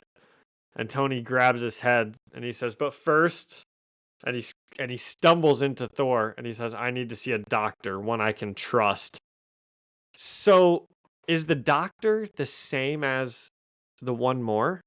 Are they both Sue Storm? I suppose it could be. I suppose it could be too, but it sure did sound like he's talking about two different people. So or if two he goes different issues. I think it's two different Okay. issues. I think they have their superhero stuff to do, and then I think there is an underlying reason why his nose is bleeding and he's hallucinating. Well, right away, I thought, okay, that's 2 plus us is Sue Storm, because they got to get to Reed like mentally and emotionally. And the doctor he can trust is Doctor Strange. Those were my two guesses. But So he's we'll dead. See 0 for 1. His son, his dad, someone. He's dead. There's plenty Yeah, of Doctor Stranges, right? No, the dad never came back. But doesn't he have a son? The dad went out for milk. We have never... The real Doctor Strange, the real Ultimate Doctor Strange, has never and does never appear in the Ultimate Universe. Yet. Right hand of God. No. Okay, and the fake Doctor Strange that goes on like Maury and Dr. Phil, didn't he get like his skull crushed or something? Yeah, Did he he's fucking explode dead. in like a really gruesome way? It was like something during Ultimatum, but he definitely did not survive that event. He's like one of the magicians on Now You See Me. He's not a real like sorcerer per se. Okay. He didn't sign up for this. So we're in Bakersfield, California now. We're meeting up with the Ultimates, the three heroes, and Nick Fury is noticeably not with them. And they kick open a shipping container. And as they kick it open, we see an alert pop up for their location. And the SHIELD people are talking to Nick Flub. And he says, we just got a lead on the Ultimates. But we don't see Fury. He's not with them. He's just a ghost. And this guy, if you've ever seen the Star Trek movie where Captain Kirk goes, Khan! This guy turns and he says, "Where is Fury?" And he says, "We're getting closer. New orders for containment squads. Reroute their destination from Dallas to Bakersfield. Time to bring down the Ultimates." So he's going to go try to bring down those Ultimates that are there. That's a normal thing that the good guys in power always say. Well, this guy's priorities are way out of whack, because even if he has like a thing with Nick Fury, like a past thing, that should not be taking precedent right now. It shouldn't even be on the radar. Like, do you know how big of a deal my like petty argument with someone who has an eye patch and I only have an eye scar would have to be for me to be like, yeah, sure, there's nukes going on all over the country and like a million and also like the 400 people in charge of the country just died, but we're going to go after the superhero team. Pretty petty. Pretty petty. At the Baxter building, we do see that Tony went and met up with Sue, and she is checking him out. So it seems like she is the doctor he can trust. Makes sense. So this had better also be the person who's coming with them, and he's getting ready to go. The Baxter building is like clearly still being like reconstructed. Is that from Ultimatum? It's not from Ultimatum. It's from that other event. That was the like Ultimate Enemy, Ultimate Doom, Ultimate Doomsday. That thing. What happened in that one? It was where Spider-Man worked with the Fantastic Four, and it's where Reed first turned bad. And remember, like those little purple guys were like Gilroy the Terribles were making like black holes, basically. They were like, yes, and killing a bunch of people. They just like showed up and killed Reed Richards' family, and there were certain buildings that got imploded, and the Baxter building was like one of the first ones. Yes, and then they show up, and he has a bad line where he's like, "Sue, you always were smarter than me," or "Sue, I was always smarter than you," or whatever he says. He shouldn't have said it. Right. Okay, I'm glad we got that covered. So Tony's getting fixed up. He's getting ready to leave. And they're catching up a little bit. She's like, "Man, this is crazy. All this Washington's gone, and what's going on, man?" And he's like, "Honestly, I don't know anything about it, Sue." And then he stops and he's like, "Oh, listen, this situation in Europe with the city, it developed fairly rapidly.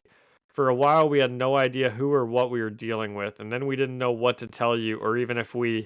And he stops and he says, "I swear, Sue, we all thought he was dead." And she says, "Oh my God, Tony, Reed, no." So she didn't know that he was the one doing this. She's out of the loop right now. I know, she's really out of the loop. Out of the loop. Fantastic Four is in a book right now. Like, I guess she's just having marital bliss with Ben Grimm. Right. Johnny's not even with them. Yeah, he's like in Dormammu's amulet or something. I think he's with the X-Men right now, maybe. I don't know, because he like ran away with Bobby. That's right. Okay. So we're back in the city, and Reed is like, "What's the chances of retaliation?" And his counter says 12%. And then he says, "Okay, what about Tion?" And he's like, "Well, Tion's controlled by a good guy and a bad guy, so we really don't know. It could be 36% or it could be 98%. Which one do you think is which?" I think the black hole Zorn would strike again. I think so too. I think he's the 98%. I think if he gets his way, it's pretty certain what's happening. Because he's the good guy. See, I've been tricking you this entire time, Zach. Pacifism is for pussies. That's the lesson here. And Reed says, "City, I'm going to allow you to upgrade. Please shape your cognitive substructure into the following phrase: invincible under the sun." And the computer city says, "Maker, I do not understand. There's a program here that wasn't before." So the Maker like freed open that program with that phrase. That's very cool stuff. I like that. Point for that. He created his city with limits, probably so that it couldn't So that he was always in control. Definitely. Oh, he's got this so planned out. And I bet it's got way more limits, and there's probably a sentence that'll shut it down, Right. And the city doesn't know any of this. This is news to it. Yeah, it reminded me of Westworld. Because in Westworld, like, what's that guy's name? Who is the I haven't actor? seen it. Anthony Hopkins. Anthony Hopkins would just say something, and then the robots would like change, and that's what it reminded me of. Anyway, okay, now we're at Asgard, another floating city, and this is Reed talking, I think, and he says, "We have defeated gods." It's like a narration. "We have decapitated the superpower. We will destroy the people. Let evolution shake the very core of the planet. Let none stand against the children of tomorrow." And then at Asgard, in the world tree, we see an arm with Mjolnir stretching, breaking through it into Asgard. That's pretty cool. Yeah, it's very cool. Thor's a beast, and I can't wait to watch him just kill the Maker. He's gonna electrocute him. Well, I don't think this is Thor. Wouldn't this be his son that he put in the world tree with Mjolnir? Oh my gosh, that's right. I thought Thor was just like breaking into Asgard for like something. I was like, oh, I don't know, he's just like gonna go get a magic thing. No, we planted this seed in like issue 2. So who had the hammer? So he didn't have the hammer? You said he has there's Stormbreaker. 2 hammers? Oh, okay. There are 2 hammers. That's right. Right away when I read this, I was like, who has Thor's hammer? Is there a second hammer? And then I was like, no, it must just be Thor. Like, I don't know. They're just like symbolically showing him like breaking through I was like, I don't know. But that's right. I do remember he put that. Well, his son looks grown up. This is a beefcake forearm we're looking at. Sure. Okay. Maybe he spent, 10,000 years in like the perfect agrarian society, right? He's evolved his mind. That would actually be really cool. Do you think that is what it is? He's evolved his soul, perhaps. Okay, pretty good. I dug it. Henry David Thoreau. That's true. What's our rating scale here? How about out of eyes that just narrowly escaped blindness, and I'll give this an 8 out of 10. It was pretty good. Okay, yeah, I'll give it a 7 out of 10. It's definitely better than the last one, but I'd say still probably kind of a mid-issue. Yeah, it's building a lot. It is. It's interesting concepts. It's just such a big story that they're trying to tell in, now we've only read like 10 issues. It feels like this could have been paced a little bit better. Yeah. I will be upset if we don't get Captain America in these next couple issues. But it's still good. We'll see. So, yeah, next week we'll just continue issue 11 and 12 of the Ultimates. Sweet. Okay, are we done with Spider-Man? I know this is a long one. This is a long one. Yeah, we can be done with the comic. Should I still sell my other things? But I wanted to say something real quick about the bomb, about the nuclear bomb. Look at this link that I sent you. If you don't want to see something like super upsetting, we don't have to watch all of it, but I want you to see like the first maybe minute of this, because this is all I could think of when it was doing those panels of like the people in Washington. So I saw this on Twitter like right before I started watching anime. And this was like one of the things that made me realize, it's probably, that's like a real art form, it looks silly when you don't know what's going on, but it's a legitimate like medium that can like do interesting stuff. And dude, this like fucked me up when I first saw it. It ruined me for a while because I just kept thinking about it for days. This is like very unsettling. I got to the terrifying part. Okay. Did you see the flashes? I just wanted you to see the flashes. Yes. Okay. Yes, I saw the flashes. Okay, you don't have to watch any more of it, but it's very awful, and the US killed a shit ton of innocent people, and the country's horrible. For anyone who's listening, I'm making John watch the nuclear bomb scene from Barefoot Jen from 1983, and this guy that like I think this is like inspired by a manga that was written by a guy who was actually like a little kid when the bomb dropped and he was there. And this is like, so like as an adult, he writes this comic book about his experience being a little kid surviving the bomb. And then that gets turned into this movie and it's just like traumatic as hell. And I bring all this up because it does the same thing that the comic did today, where like the very first thing you see is like a flash and a shadow. But then it does get very graphic about like what happens when a bomb goes off. Okay, should I talk about my things? Yeah. None of those have been it. Okay. First, my volleyball team is 2-0 now. We won. Let's go. We have a couple more games this week.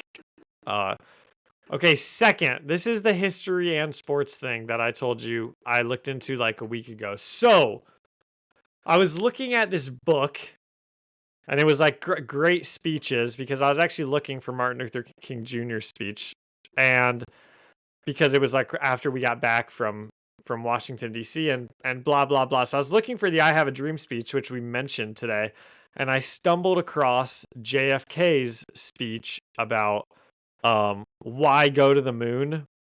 Mm-hmm. And why does Rice play Texas? Yes. Okay. Oh, Zach, can you just let me tell my cool things that I learned? I'm sorry. Okay, so there's there's an awesome quote in that where he's at Rice University, which is a college, in case anyone's wondering. And he's named for how big it is. Yes. And wait, what? It's the size of a rice. Oh, yeah. I was like, it's really small. And John F. Kennedy, the U.S. is trying to go to the moon. And he's like, people ask, why go to the moon? I'm really only doing this story so I can do my John F. Kennedy impression. So just be ready for it. And he says, why go to the moon? Why climb the highest mountain? Why fly across the Atlantic? And John F. Kennedy, he has great oratory skills. So he knows you speak in threes. That's how you rile up a crowd. Well, this third one was ad-libbed. And he says, why does Rice play Texas? Because Rice, small school, and Texas, big school, had a football rivalry. And he says, we choose to go to the moon not because it's easy, but because it is hard. And I think that's like such a cool line. And it's such a hype line for like a sports thing. And the line stuck with me for a couple weeks. And then I thought to myself, I wonder if Rice has ever beaten Texas. I just Googled that. Yeah. And I looked it up, and here's why this tickled me so much when I learned about it, Zach. Because for the 32 years before John F. Kennedy went to Rice University and gave that speech, Rice University was 17-15 against Texas. They had a winning record against Texas. And then John F. Kennedy went to the university. He gave a speech. He said this line that is so famous. And a month and a half later, Texas comes to Rice University. Texas is the #1 team in the nation. And they tie at Rice University. It's the only time in their entire rivalry they've ever tied. And it happened a month and a half after John F. Kennedy gave that speech and said that line. And since then, Texas is 46-2 against Rice. Honestly, I'm impressed for the 2 wins. Good on Rice. It's so weird to think that they have ever beaten Texas, let alone at one point had a winning record against them. But why this is so interesting to me is, did this speech change the future of Texas football? I think it did. I think they said you can't lose to Rice now that JFK has talked about this. Exactly. JFK went up there and he said, Rice playing Texas, that's crazy. People will say they'll never beat them. And it became this thing that every year, I bet Texas had it circled on their calendar. And they said, we are not going to lose to Rice after that. And I think that this speech helped build Texas into the powerhouse football program it's been. Maybe I'm wrong, but at the very least, it's part of the reason why Texas does not lose to Rice anymore. No, dude, you're right. I'm following you. I'm on board with this. This is like canon for the podcast, right? It's like my dad radicalized bin Laden, and JFK is the reason Texas has been good at football ever since he died. I think it galvanized the school, which was the opposite effect. I think JFK would be kind of upset about this. Right. He was trying to inspire Rice. Exactly. And instead, they just get beaten down every other year because now it's an every 2-year rivalry. I learned about the Texas Rice. When I learn about something, I go on a dive about it, if you can't notice. That is hilarious. That's really funny because you don't even know this, but my like concept for a graphic novel that I'm kind of trying to write is based on like Texas football, and like if Texas seceded from the Union and became its own like little like fascist state, how would football change? What would football look like to reflect their different society? Interesting. Well, you will have to include an alternate universe of this speech at some point. You know? Oh, for sure. Why does Rice play Alabama? Because they wouldn't play Texas anymore, right? No, they would. So no one leaves the state of Texas. The sovereign state of Texas is like, it's like North Korea, right? It's just like walled off. But they still play football with the rest of the country? No, they just play football amongst themselves. So Rice wouldn't play Texas, is what I mean. Oh, is Rice is in Texas too? Yeah. That's right. Interesting. Okay, I can't wait to hear this. Well, John F. Kennedy wouldn't be speaking there, I guess. No. Or maybe he would, as like a way to, you know, bring everything together. Who knows, Zach? Good ideas for your story. Here's a fun fact I had sprinkled into my notes for this. Rice's first win in the rivalry came in 1917, just months after John F. Kennedy was born. Well, there they you go. They all go together somehow. It does. Yeah. Who would have thought the 20th century had so much in it? Yeah. That's what I had. Interesting stuff. I'm sorry I have to edit this one. It's a long one, but it's and it's mostly me talking, which I hate. But well, you know what? This will be a fun one to listen to again because I think it's been a good one. And sometimes if you wait long enough, it's like you're hearing the conversation again for the first time. I'll have to wait. I'll wait till after the Illinois game so I can either put in my applause or sad trombone. But don't wait too long because you got to have it out on Sunday. I know. All right. Do you have anything else? Don't let me monopolize all of our time. No. This was a good one. I don't have anything else. Okay. I'm taking us out. Do it. Thank you to Ian Hickey for the music and Alyssa Seaman for the artwork. And thank you all for listening and leaving a review or a comment.